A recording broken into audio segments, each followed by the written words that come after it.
Are you looking to take the next step toward investing in commercial real estate but don't know where to go? CRE Central offers a comprehensive education and coaching platform designed to help you get started. Our online courses cover a wide range of topics, from the fundamentals to advanced strategies, ensuring you have the knowledge and skills needed to thrive in this competitive industry.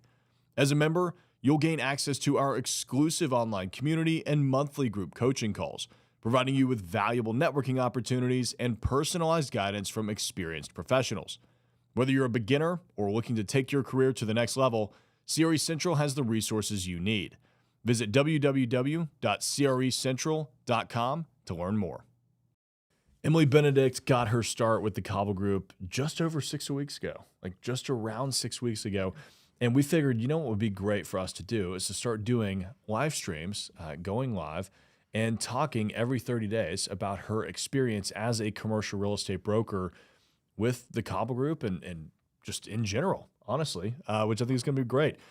Emily started off in corporate America. She was there for 20 years, then found her way into residential real estate before she became a council member, actually here in East Nashville, which is how we first got to know each other pretty well. So she knows land entitlement and development unbelievably well, which is one of the focuses that she will have as she blossoms in her commercial real estate brokerage career. So we're going to be diving into transitioning from residential to commercial real estate, her first impressions, the learning curve of commercial compared to residential, and just the impact of hopefully positively the CRE Accelerator Mastermind, the Brokers Mastermind, because one benefit of being a broker on my team is I throw you in on all of the educational offerings that we have. So Emily, that was a very brief introduction, but tell us more about you. That might be the most brief introduction I've ever had. I'm just kidding. So, thanks for having me. And really, I'm thrilled to be on the Cauble Group's team. I spent 20 years in corporate America. I was working on with Fortune 100 companies. So, and negotiating multi-million-dollar contracts, usually 3 to 5 years in terms. As I say that to you, I know that that's like, well, that's commercial real estate, right? So very similar from that perspective. But my company just got huge. We were 35,000 employees when I left, and I just wasn't enjoying that culture anymore. So took off, got my residential broker's license, and worked for a small local firm. They got bigger. And, I kind of saw the writing on the wall, and I thought it was time to do something different. And happened to be out poking around the internet, and I said, the Cauble Group has a broker position open. I know Tyler. Let me call him and see what's going on. And so here I am 6 weeks later, and I'm thrilled with the things that I'm doing and the things that I've learned. Yeah, so I know we'll dig into some of that today. And you're crushing it. You've already got your first deal under contract, which is over $2 million. I mean, that's pretty exciting. I mean, it took me 12 months to do $2 million in volume. So you might beat my record with one deal. So let's talk about transitioning from residential to commercial real estate, because being in real estate,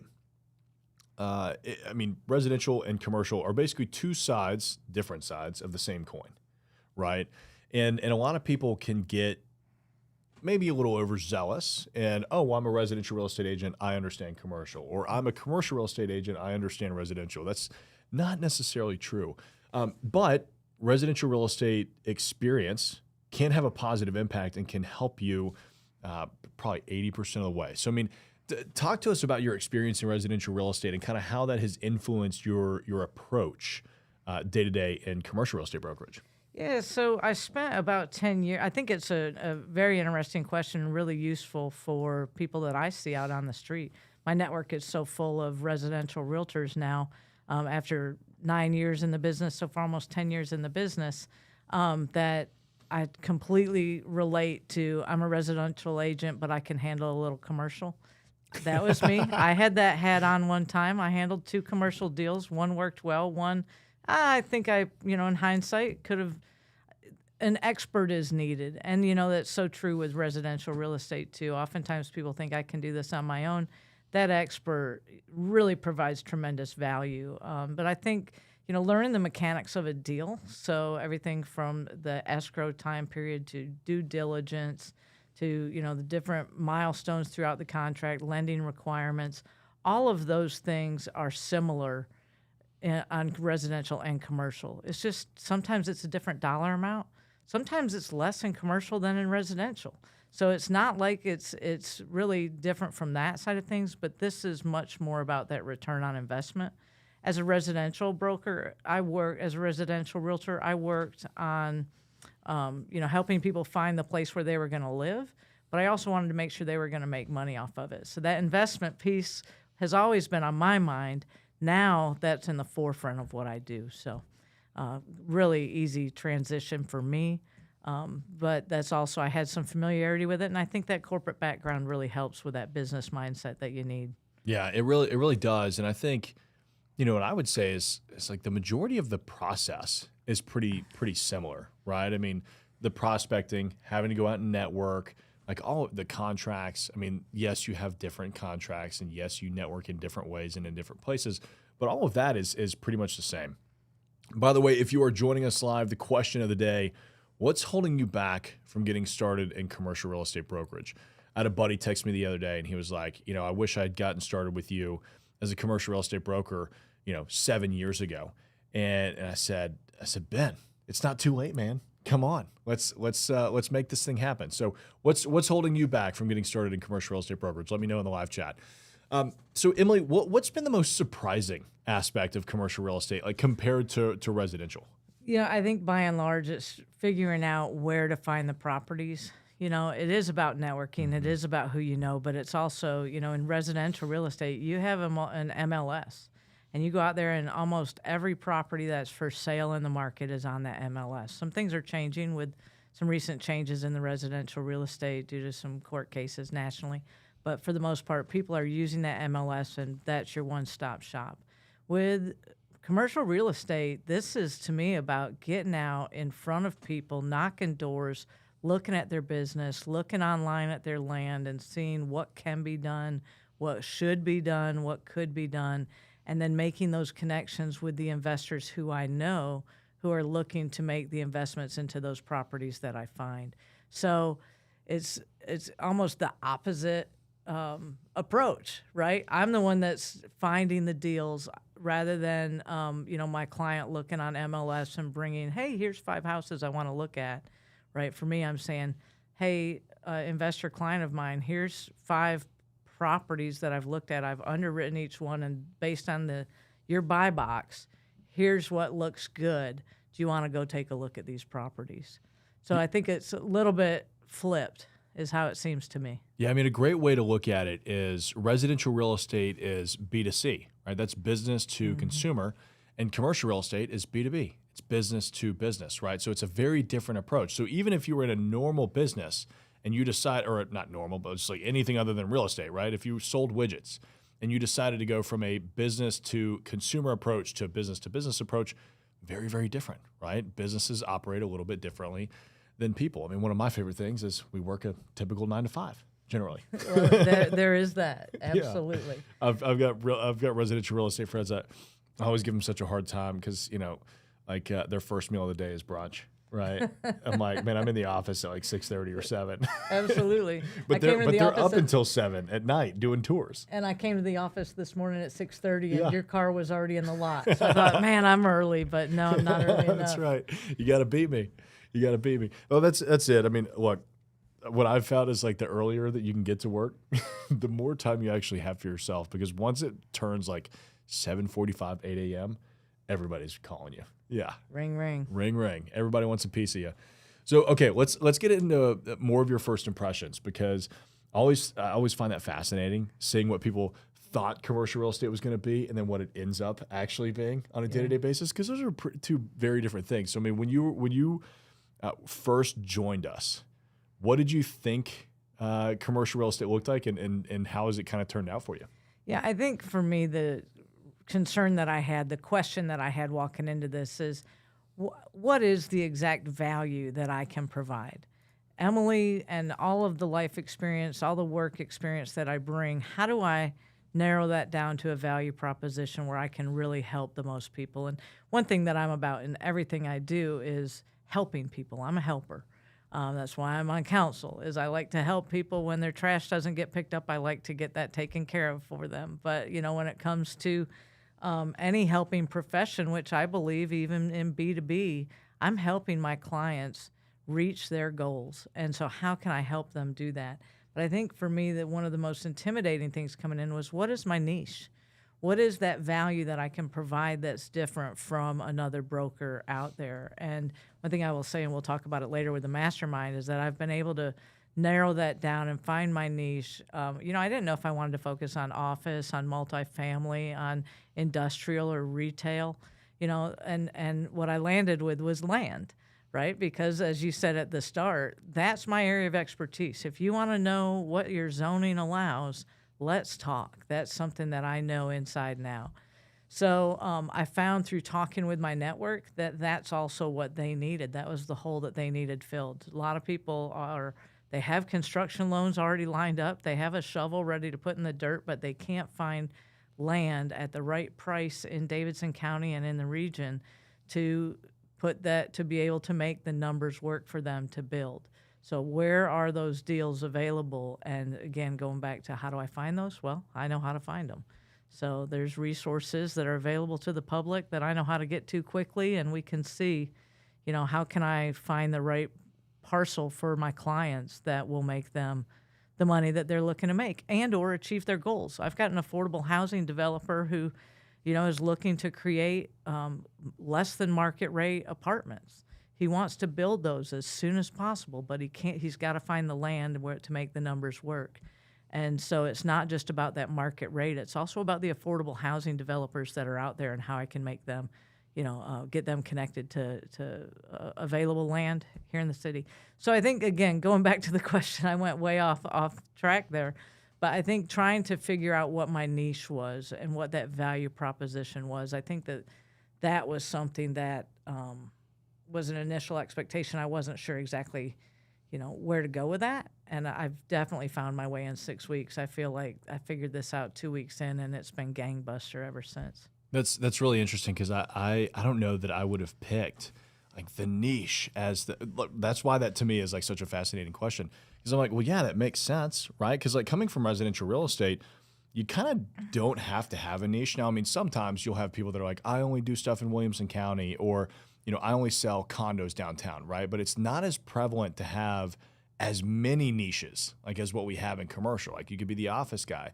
Well, if you're the office guy, are you leasing? Are you investment sales? Are you, that's just in office. So there's so many different things that you can really do. And I know getting into commercial real estate is not easy, right? It's in fact, it's one of the most difficult industries to break into, to get a start in. And it's not like, I mean, we'll talk about the lack of education and all that kind of stuff here in a minute as well. But I mean, I know when you're first getting started, having an idea of what to do right can be pretty difficult. But I mean, what challenges did you face in your first few weeks? And I mean, what did those look like? How'd you overcome them? Yeah, there's always challenges when you start something new. And I think certainly I'm not 25 I'm not 22 coming out of college. I have a lot of experience and a lot of sometimes learned behaviors that are not the best ones, right? So shifting those based on, the culture that the Cauble Group has, which aligns with me already. But I think getting used to that, hey, here's kind of the rhythm of what we do at the Cauble Group, and here's the cadence of when we meet. And, again, super easy to pick up on, but one of those things where, I see now how those add value to the challenges that I've faced, which is, I just go back to that one from earlier. How do I find the properties? Well, meeting weekly, as a group, and meeting brokers out on the street, calling them up and having coffees with other brokers. I'm learning more about where to find that land, where to find those properties that'll meet my clients' needs. So I think that was, a challenge, and I wouldn't say I'm still working to overcome it, but I think it's always a challenge, right? Because it's one of those things, that's where the hustle is. That's right. Yeah, I mean, that makes sense, right? Because, I mean, typically in the residential world, you'll have monthly meetings, monthly sales meetings, and we do weekly, right? And we may not always have a topic to cover in those weekly meetings, it could just be, hey, we're just going to tell each other what deals we're working on. We're going to see how we can help each other. And then also, part of that is just to get everybody into the office and socialize, right? Yeah. Because it's so easy in the brokerage world to not spend time with your own team or with other people. And so it's just, one time a week, I can get everybody in the office for 30 to 60 minutes and let's talk commercial real estate. It's a lot of fun. It's always good to see everybody's faces too. I worked from home since 2012. And I got to tell you, it's, I had office hoteling, if you will, but to have a permanent space that is the go-to, the comfort spot where I know I can walk in there and pound out the phone calls that I need to do, get the work done at in the early mornings and at the end of the day, and then get out there with my bag during the daytime and meet some folks. Absolutely. So if you're joining us live, question of the day is, what is holding you back from getting started as a commercial real estate broker? What's holding you back? I want to know. Jump in the live chat and let us know. Hardile is asking, he's saying, hey, Tyler, how much time does one need to prepare for a bid on commercial property if it is an auction? So good question. Typically they'll announce it probably up to 30 days, give or take, before the auction actually takes place. Since it is an auction, they typically provide you with all of the due diligence up front. And so you'll really want to make sure that you're diving into everything, getting your capital lined up before you show up, because once you show up to an auction, you're placing those bids. You're going to have to put down, I think it's 10%, depending on the auction that day. And then I think you have 30 days to close, give or take, depending on the terms of the auction. So you want to make sure that you have everything lined up financially. Yes, you can get some great deals at an auction, but they have some very stringent terms that can make it prohibitive to actually approach it from that perspective. So Emily, one thing that we had talked about earlier was kind of the lack of education in the commercial real estate space. And so, one thing that I have committed to do and that I'm fortunate enough to be able to do is to bring my brokers in to the CRE Accelerator Mastermind to give you access to the Brokers Mastermind. So and you're actually the first broker that had all of that when you first started, right? Thank you. Which I think is really cool. So yeah, of course, happy to do it. So, how have those programs accelerated kind of your takeoff into commercial real estate? And because you've got multiple calls each week, you've got multiple training modules. How has all that kind of impacted starting out? It's been a game changer. It really has. And when I started, you gave me access to the information. I started looking at it and I was saying, man, this is incredible information. And then we started with the calls, with the Google Meets, and with all of the experience out there in this network of investors and in brokers. I was able to pick up really quick on things. I think, some of the learning how to underwrite something. The first time that I saw you do that, I thought it would take me, at least weeks to learn. You have made it so simple. The tools and resources that your mastermind puts out there makes it so simple, and it explains everything. You have examples of LOIs. You have examples of leases. You have examples of underwriting back of the napkin or more in-depth, more robust. And those are the tools that, for me, when I'm talking with somebody, my job is to go generate those leads, right? And then once I get those leads, make the connections to the properties that I've found. Once I've done that, now what? Well, you've answered every question, right? So everything that's in the mastermind tells me all of the things to do once I've gotten to that point.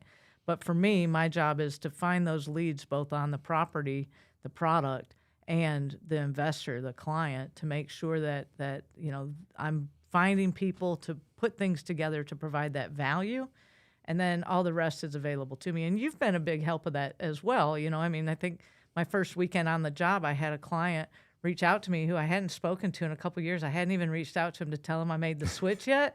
And he called me and said, hey, I'm looking at this office. And I'm like, okay. I didn't know what to do. You jumped on the phone, you walked him through it, and that was a great learning for me right then. And that's the type of information that I'm seeing in the mastermind as well. And when I saw, what it takes to join that mastermind, I'm grateful and thankful to have it as a part of my coming on. it's made me really ready really fast. I actually posted on LinkedIn a couple weeks ago that in my first 30 days in this role, I've learned more than any 30 days starting out in any other role that I've had. And it's an incredible feat to get done what I've been able to get done as the result of those courses. No, well, that's awesome to hear. I mean, it's fun, and I mean, honestly, like I'm kind of selfish with the people that I let into the group, and I think we've built a really awesome group. And you got to come to the in-person event that we had in Nashville here a few weeks ago. Tell us about that. What was that like? Because, I mean, you actually got to introduce one of the speakers, too, because you knew them. Well, right. Some of that's I've lived in Nashville since 1998, and so I've seen I've been all over this town. I know people all over this town, certainly being on council. I've met a lot of people as well, more people than I can even remember. But, you know, that was an opportunity to get inside the head of an investor.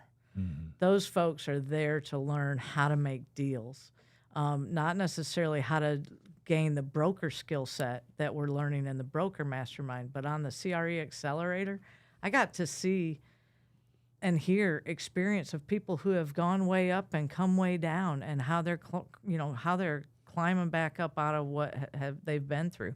I've got access to people who are first-time investors who don't know how to do this and maybe are scared. I don't have enough money to do it, or I want to do just this, and then they see that through the accelerator that might not be the only spot they want to be. Maybe they want to look at flex. Well, what is flex? I didn't know what flex was 6 weeks ago, man. You know? That's why like 80% of my subscribers are here, is because of a couple of flex space videos. Yeah, I mean, again, back to that, I know a ton, you know, as compared to what I knew 6 weeks ago. Some of it comes from those relationships and staying in touch with those folks on a WhatsApp, you know, thread where I can see what their questions are, what are the challenges that they're seeing. And, you know, I also, through the weekly call, I get to see different areas around the country. There was one, I think my second or third week in the role, that somebody had something they were looking at out in Washington State, didn't know anything about the area. And I'm like, hey, I know a former professor at such and such who lives there now, and let me tell you what that town is like based on what I know about them. You know, yeah, that was actually really cool. I was like, that's so wild. It was really like random. Small world. Yeah. So, you know, I mean, like making those connections and then being able to help and provide value to other brokers and other investors, you know, early on, that's kind of like the council work that I do. I get to change people's lives in a lot of ways. And, you know, that keeps me waking up and going to work and grabbing the bag every day. I'm lucky to do the things that I do, and I feel that about this job already. Yeah, oh, that's great. I mean, that's the fun thing about commercial real estate is that, you know, if you're community oriented at all, commercial real estate is a phenomenal career for you to be in, because you get to actually have a hand in shaping the community, you know, which is so much fun. And so you're doing that from the council side, and now on the commercial real estate side too, which is really cool. Maybe we'll have a Mayor Benedict one day. So, no. Let's stick with the 3 more years I've got left to serve my term. I'm lucky to be doing what I'm doing, and I love it, and we'll leave it right there. That's so funny. Like every council member I've ever talked to is like, nope, we're not talking about mayorship. And then they run for mayor. Yeah. That's the funniest part about it. Okay. Let's talk about that client that you had mentioned earlier, where we hopped on that call. They were looking at an office building, because that is actually the client that you're under contract for on another property. So can you walk us through kind of the process, because it's your first deal? Walk us through the process of finding that deal for them, you know, talking to them about it, getting it under contract. Like, what did all that look like? Well, luckily, I had a step-by-step guide in the CRE Accelerator Broker Mastermind, right? True story, in case anybody's not a member of that, ought to join. I did not pay her to say that. No, he didn't, but I'm telling you, it really was helpful all the way through.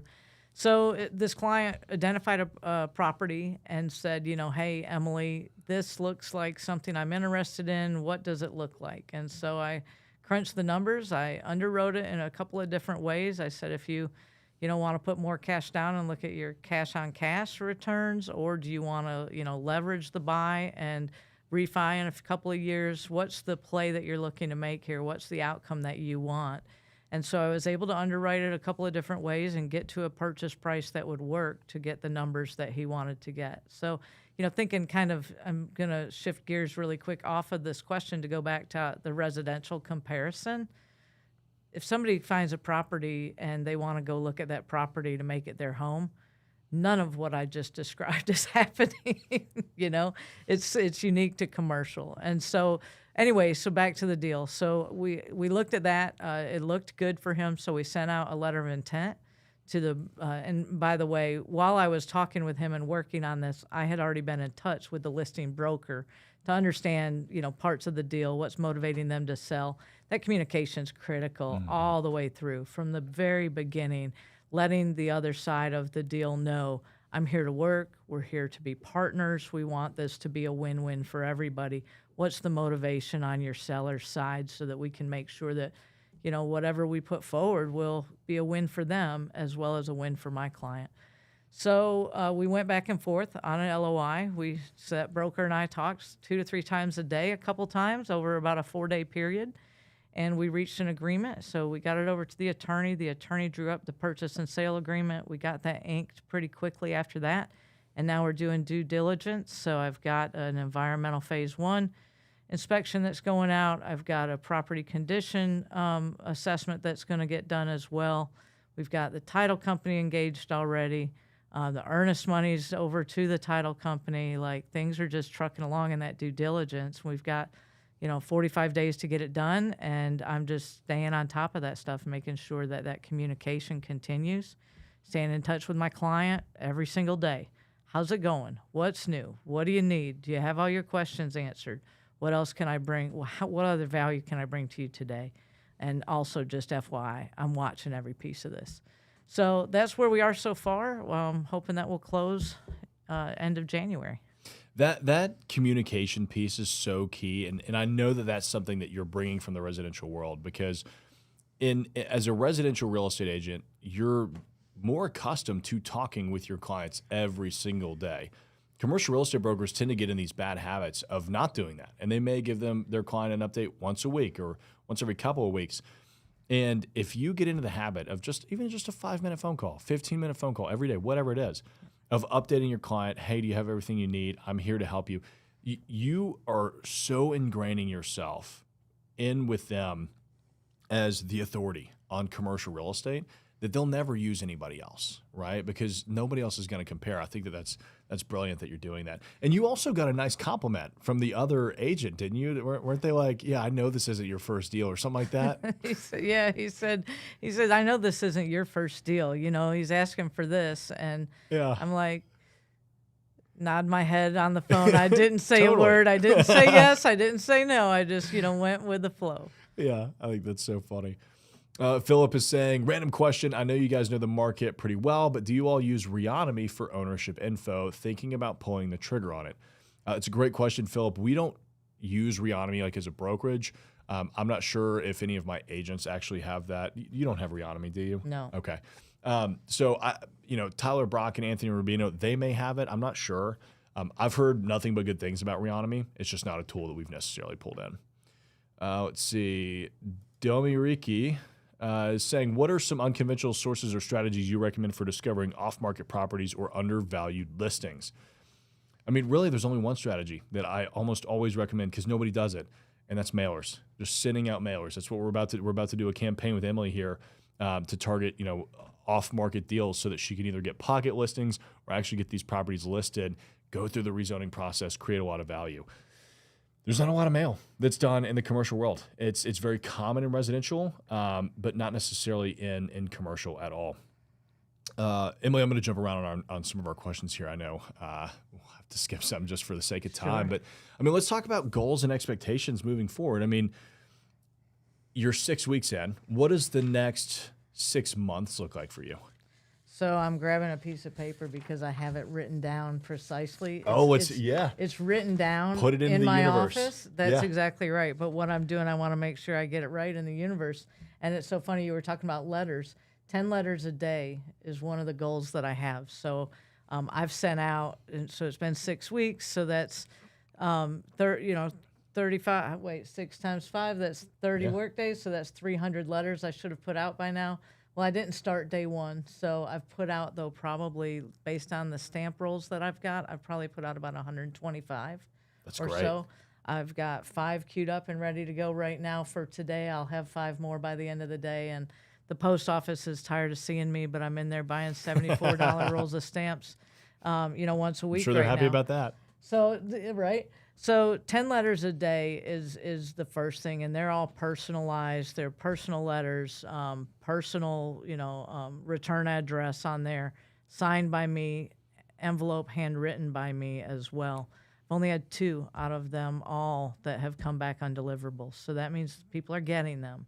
I've done the research on the front end to make sure they get to the right person. Yeah, that's the nice thing about pulling that information directly from the tax records. That's exactly right. Yep. And so my goal is to close 10 deals, though, before July 2025. So that'll be 8 months into the job, but my goal is to close 20 by the end of next year. But the financial goal is $5 million by the end of by the end of June 2025, before July. So, you know, if that's 10 deals that gets me to 5 million, then it is. If it's 2 deals that gets me to 5 million, then it is. I'd rather have more volume, though, because I think it's really good to skin your knees with the activity. You know, and that's how I learn oftentimes, is the hard way. So, you know, the opportunity to make mistakes is what happens when you have more deals running through the pipeline. But anyway, so $5 million in sales by July 2025 and or 10 deals. 10 letters a day to prospects, at least 50 cold calls a month. I'm really aiming for 15 a week, so 3 a day. 2 networking events per month. And then also I'm working on improving my presence on LinkedIn, which I think is a great tool. You know, I've been on LinkedIn for 20 years, and I've got, I don't know how many, 1,000. You guys can look right now. If you look at my page, it might not be that many, but it's well over 500 contacts on there. They're not used to seeing information from me on a regular basis, and now they're beginning to get actionable information. I'm there to teach them. I'm there to consult with them. So I want to improve that presence there as well. Yeah, I love that. And for those of you all that are you know, taking like the Marcus and Millichap approach, you're hearing, you know, 50 cold calls a month and thinking, wow, that's really low. Maybe you should be doing 50 a day. Well, Emily's taking a different approach, right? And that kind of leads into David's question here, which is, Emily, how are you going about finding deals? Are you using a system like CoStar? Which you're not, because No. you've got a network that you can actually farm. So talk to us about that. Sure. So I will say a couple things. One, my network is huge as the result of the things that I've done in the community over the past 10 years, in particular over the past 5 years being on council. I have met players in our city like you, right? That's where I met you, was through that work. I've met other players through the city that, you know, are focused on building affordable housing but need the land to get it. So I have a network, first of all. Second of all, I think that bring me back to the question there, because I got off track with how the are you network. going about finding your, like, if you're not cold, because so cold calling is that's obviously right. not your Yeah. main prospecting. What are you That's using right. to prospect? Yeah, so I went online and I pulled the tax record and I looked at every single property, land only, that's been rezoned in the past 24 months. I then used Fiverr to get somebody overseas to pull the information off of PDFs that were attached to those rezoning files online, public information available to anybody. I had them drop into a Google worksheet for me the case number, the owner name, what the rezoning was, you know, from and to, and that owner information that's on there includes a phone number and an email address. So these are really, in my opinion, not cold calls, even though they're cold. These are warm calls because I have a lot of information about what they've done. And again, all this information is available through the tax record. It's a lot of data mining, which is why I sent it through Fiverr to have somebody do all that data, you know, compilation for me, so that when I got the list, ring, ring, I'm making calls. That's right. And the great thing about having that network is, you know, you unintentionally built up the perfect network for a commercial real estate broker for 5 years before you decided to jump into that. And I think that's really important. I mean, that's one thing that we're going to be talking about tonight in the Brokers Mastermind on our call, which is inbound versus outbound leads. When I was a broker, hadn't made a cold call since 2018. And I just stopped brokering 2 years ago. So for 4 years, I didn't make a single cold call because I had built my business around not having to do that. I didn't enjoy that, so I didn't want to do it. So I built my business in a different way. So it's very important to keep that in mind as you go out there into the world and make your approach. If I can say, the cold calls that I'm making are to the people who have rezoned the land. Yeah. So I know the buyers already. I know the people that are looking to buy and build. But it's you own the land, you've rezoned the land. Are you planning to do something with it yourself, or are you looking to sell it because I've got somebody who wants to build a product that the community needs? That's exactly right. So it helps to, if you're just getting started as a commercial real estate broker and you're wondering how to even go about making the cold calls or calling people that have never heard from you before, go find a client. Find one person that's like, hey, if you find X type of deal, I will buy it. Because then you can call everybody and say, hey, I've got a buyer that is looking to do this. Would you be interested in selling your property for that? That's all you have. There's no cold call script. That's all you need to say. Right, that's it. Make it very easy. Well, and for instance, I've got a guy who's looking to build or looking to buy and remodel a very specific product. There's only a certain number of those in the entire county. Right. So I find out what those locations are throughout the county, and I just call them up and see, and I look up that tax record information and see, all right, this traded hands in 2022, and they probably aren't ready to flip it yet. But if it traded hands in 2019, we're right at that 5-year window, coming up on 6 years. Sounds like a good time to 1031 something if you're the owner of it. Sounds like a good time to, I'm trying to get my head into the mind of the current owner to understand what would motivate them to sell to the buyer that I have who wants to, do whatever their project is, whether that's build new housing, remodel something existing. Anyway, just trying to put myself in the position of who it is I'm trying to reach. That's exactly what you need to be doing. Is just put yourself in your customer's shoes. Right? That's it. What are they thinking? What are their concerns? What are their problems? What could be the solutions for them? Emily, what advice would you give to other residential real estate agents that are considering making a move into commercial real estate? Or maybe we can make it a little more general. Anybody that's looking to get started as a commercial real estate broker. 2 words: do it. I should have done this 7 years ago. This is with the experience that I have, and then getting out and learning residential real estate. If I'd have done that for a year, this is just a much better fit for me. I loved residential real estate, don't get me wrong, and I had a heck of a lot of great clients there, some of whom are now my clients in commercial, by the way. So I met one over the weekend, a longtime friend of mine. I sold her house, and she said, hey, I'm interested in mobile home parks. And I'm like, Not bad. Well, let's talk about that, So she is going to be looking to do something on that front. But I think, going back to doing it, just get out, just make the decision and do it. Learn, talk to other brokers, make a phone call. I'll have a coffee with about anybody, and I'll pay for my coffee too. So, but yeah, let's sit down. Let's have a conversation. What are your fears? What's holding you back from doing it? What are the challenges that you've got? But I think from the residential side, you've already got 25% or more of the knowledge base.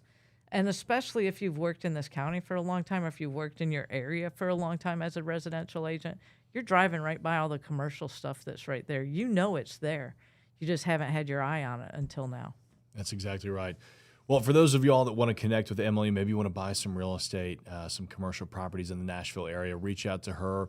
Her email is in the description below, but you can also find it emily@thecaublegroup.com. Easy enough. Emily, thank you for joining us. We'll see you again here in about 30 days. Sounds great. We'll Thanks for having me. Update. Absolutely. We'll be 10 weeks in at that point. That'll be a very good update.